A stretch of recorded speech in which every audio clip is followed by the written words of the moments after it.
తిరుమలలో అన్యమత వస్తువులు కలకలం రేపాయి. హైదరాబాద్ కు చెందిన ఓ కుటుంబం శ్రీవారి దర్శనార్థం తిరుమలకు వచ్చారు. దర్శనం తర్వాత షాపింగ్ కి వెళ్లారు.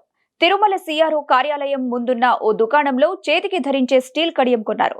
రూమ్ కు వెళ్లి ఆ కడియాన్ని పరిశీలించగా దానిపై అన్యమతానికి సంబంధించిన పేరు, సింబల్ ని గుర్తించారు. దీంతో కంగుతిన్న భక్తులు ఈ విషయాన్ని టీటీడీ చైర్మన్ బిఆర్ నాయుడు దృష్టికి తీసుకెళ్లారు. వెంటనే స్పందించిన ఆయన సంబంధిత అధికారులను దుకాణంలో తనిఖీలకు ఆదేశించారు. చెన్నై అన్నానగర్లోని హోల్సేల్ ఏజెన్సీ నుంచి ఆ వస్తువులు కొనుగోలు చేస్తున్నట్టు గుర్తించారు. అన్యమత వస్తువులను తిరుమలలో విక్రయించడంతో ఆ దుకాణాన్ని సీజ్ చేశారు. బాధిత దుకాణదారుడు మాత్రం తాము విక్రయించిన వస్తువులపై అన్యమత గుర్తులున్నట్టు తనకు తెలియదని చెబుతున్నాడు.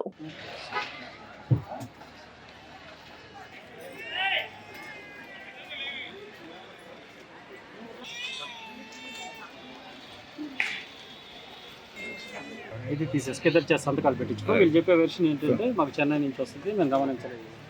స్టేట్మెంట్ తీసేసుకున్న తర్వాత వాళ్ళ మొబైల్ నెంబర్ జస్ట్ ఇన్ఫర్మేషన్ కోసం అంతకుమించి వాళ్ళ ఏదైనా ఆధార్ ఇచ్చారు, ఆధార్ ఎక్కడి నుంచి వచ్చారు ఇక్కడికి, సో ఇక్కడికి వచ్చి కొనుగోలు చేసే సందర్భంలో వెయిట్ చేసినారు.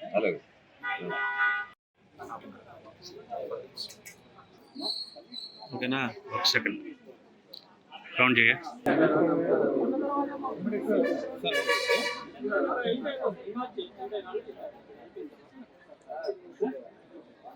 కాదు వద్దు నేను ఇప్పుడు మీరు ఏదో తప్పు చేశారు అని కాదు. చెక్ చేసుకోవాల్సింది. మీ ఒక్కసారి తప్పు లేదు, ఒకసారికి రెండోసారి ఏముంటుంది. ఒకసారి తిరిగి కాల్చారంటే కాల్చిన చచ్చిపోతాడు. మామూలు బాగున్నాయి వస్తుంది సార్.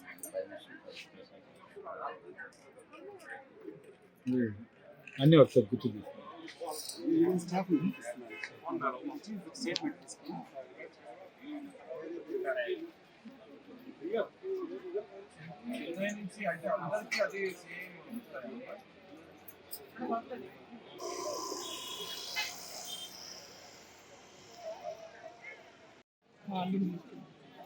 పేరైతే సఖీలు. నేను హైదరాబాద్ నుండి వచ్చాను. నేను నాకు నిన్ననే వచ్చాను. నేను ఇలా దర్శనం అయింది పొద్దున.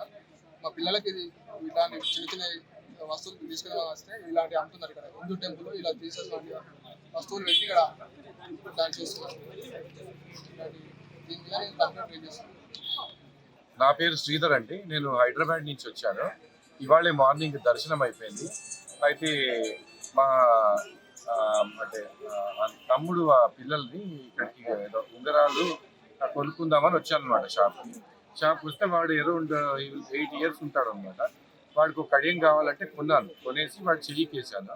చెయ్యికేసి ఇంటికి తీసుకెళ్తా ఉంటే ఏంటి పెద్దనాన్న దీని మీద జీసస్ రాసుంది అని చెప్తుంటే చూసేసి నేను ఇమీడియట్గా దీన్ని తీసుకెళ్ళేసి మన చైర్మన్ గారికి కంప్లైంట్ చేశాను. మళ్ళీ ఏముండయి అబ్జర్వ్ చేస్తారు ఇక్కడ. ఇంకోటి నేను ఉంగరం కావాలి అని అడిగానండి. వెంకటేశ్వర స్వామి ఉంగరం కావాలన్నారు. వెంకటేశ్వర స్వామి ఉంగరం అంటే ఒక ఉంగరం ఇచ్చారు. దాని మీద వెంకటేశ్వర స్వామి ఏమంటారంటే రూపమే లేదండి అసలు. What is happening. సో దీని మీద కంప్లైంట్ చేయడం జరిగింది.